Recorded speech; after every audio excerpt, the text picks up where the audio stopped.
Alright, we're going to be talking about shapes. So the shape tool in Photoshop allows you to create vector-based shapes like rectangles, circles, polygons, and custom paths.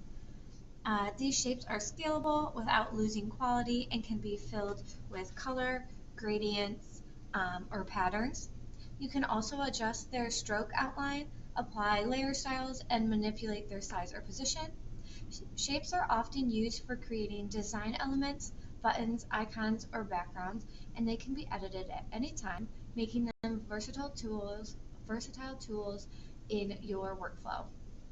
Alright, so we are going to do a practice using shapes. So first we want to start off with a new document. I just used the default Photoshop size. And then we are going to download the legacy shapes if they have not been downloaded already.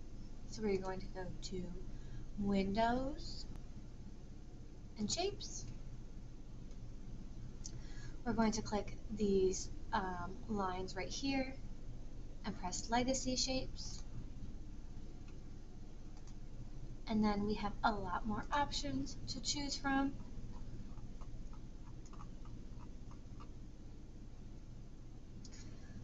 Alright, and we are going to create 10 different shapes using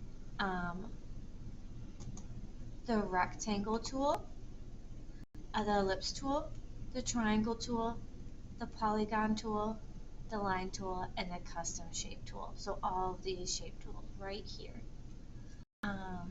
We're going to choose a different fill color for each shape. So let's start with our shapes. So I'm going to move myself over here. I'm going to make a rectangle, an ellipse tool, to make a circle, the triangle tool, to make a triangle, tool,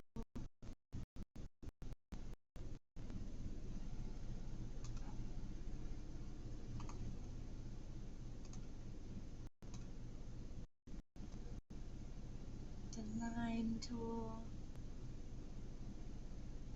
and then the custom shapes. So we need to make 5 custom shapes, and then you can look through all of these for what you want to create.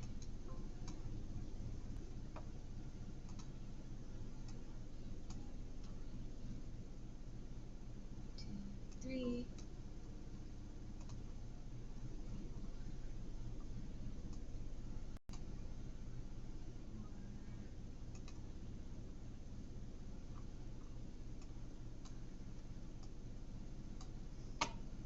Alright, so now that I have my shapes in here,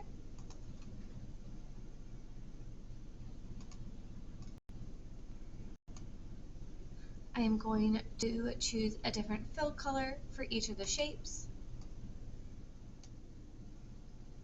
So let's see, I'm going to change this to a yellow.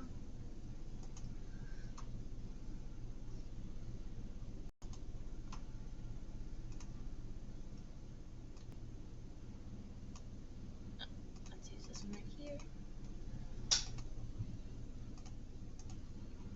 Perfect. Choose another shape. Change the color.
Alright, so now that we've chosen a different fill color for each shape, the line, you would just change the stroke because it does not have a fill color. So you can just turn that off.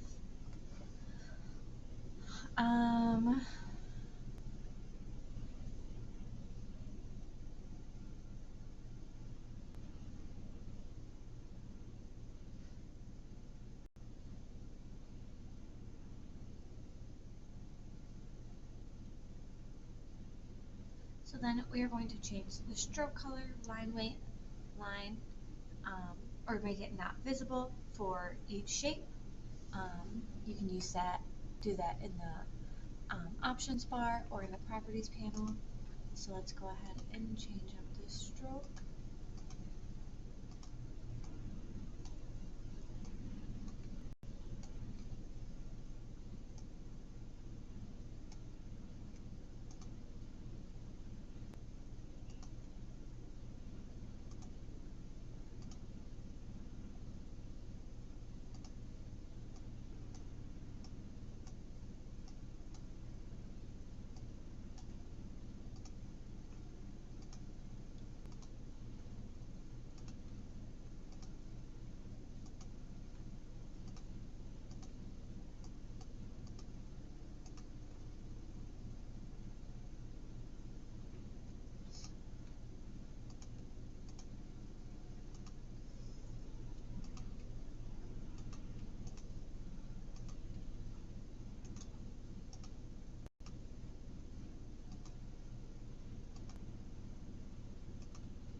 Alright, so if you want to adjust how they look, you can change their width, their height, their positioning here. If you want certain things in the front versus in the back, you can change where they are located. You can align them all in a row.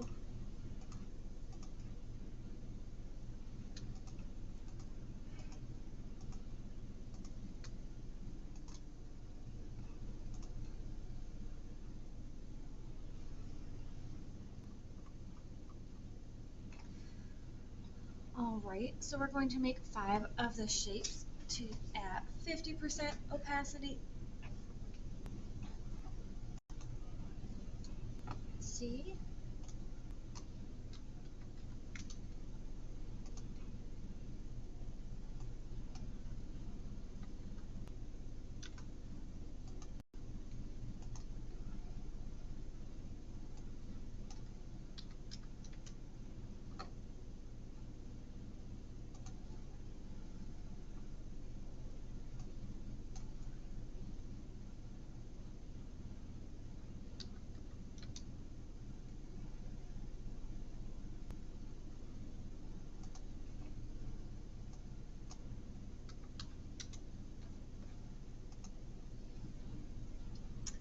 Alright, and then we are going to overlap the shapes and create an interesting composition. So maybe I'll resize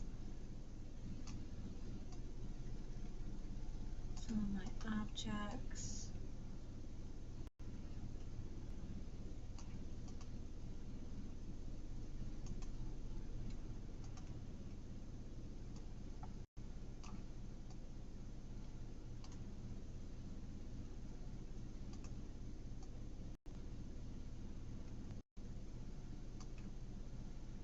I'm going to put my properties panel back.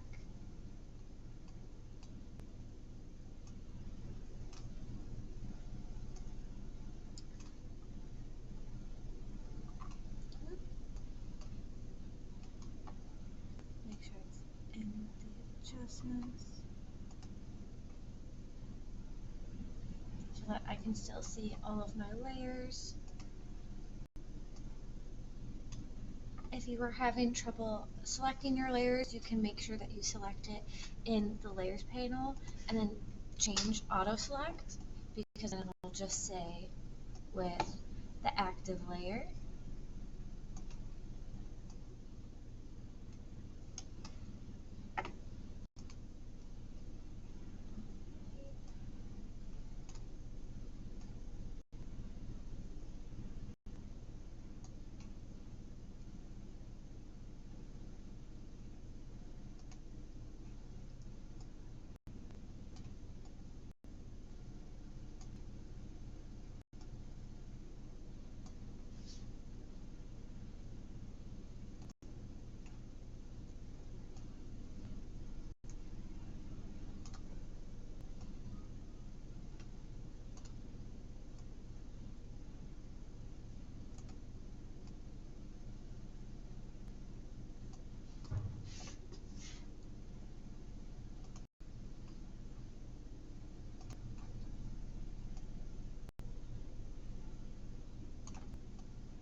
Alright, once you have your composition how you would like, you're going to add your name from the logos panel, or the libraries panel, where your logo is. Oops, I had the background selected, so it went all the way to the bottom. We want to bring it to the top.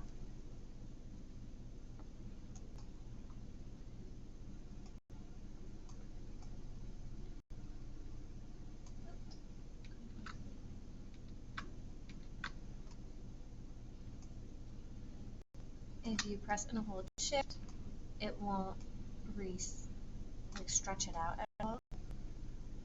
And now I have some of that same yellow underneath it. I think I'm going to go ahead and add a drop shadow to my image, just so I can, or to my name, just to make sure that I can see it. So I'm going to adjust my drop shadow.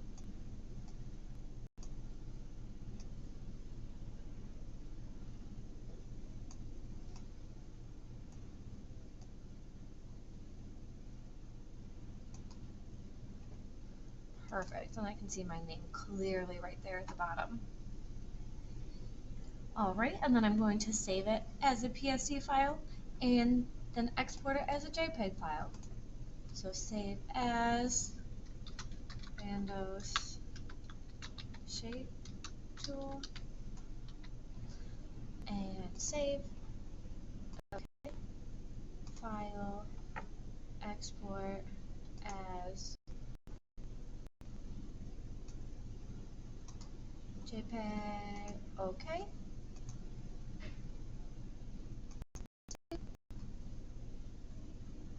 Excellent, and that's how you use the shape tool.